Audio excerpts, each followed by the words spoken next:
'Twas the night before Christmas, when all through the house not a creature was stirring, not even a mouse. The stockings were hung by the chimney with care, in hopes that St. Nicholas soon would be there. The children were all nestled snug in their beds, while visions of sugar plums danced in their heads.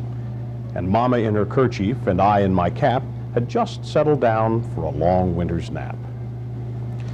When out on the lawn there arose such a clatter, I sprang from my bed to see what was the matter.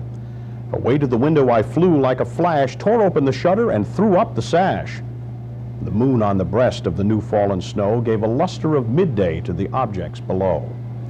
When what to my wondering eyes should appear but a miniature sleigh and 8 tiny reindeer, with a little old driver so lively and quick I knew in a moment it must be St. Nick. More rapid than eagles his coursers they came, and he whistled and shouted and called them by name. Now Dasher, now Dancer, now Prancer and Vixen, on Comet, on Cupid, on Donner and Blitzen, to the top of the porch, to the top of the wall, now dash away, dash away, dash away all.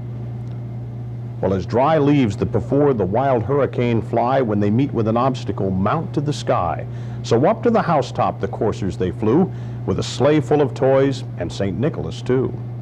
And then in a twinkling I heard on the roof the prancing and pawing of each tiny hoof.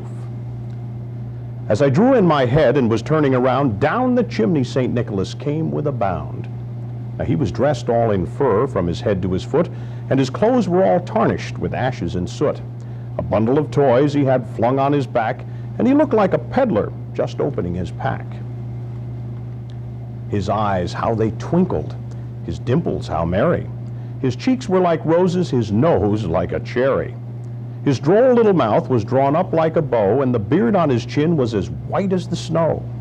And the stump of a pipe he held tight in his teeth, and the smoke it encircled his head like a wreath.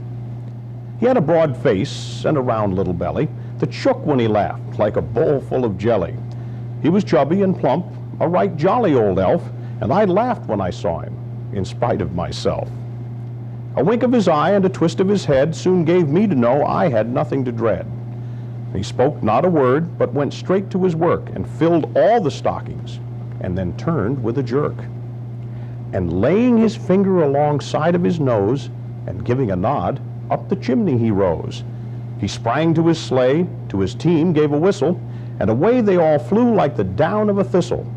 But I heard him exclaim ere he drove out of sight, "Happy Christmas to all, and to all a good night."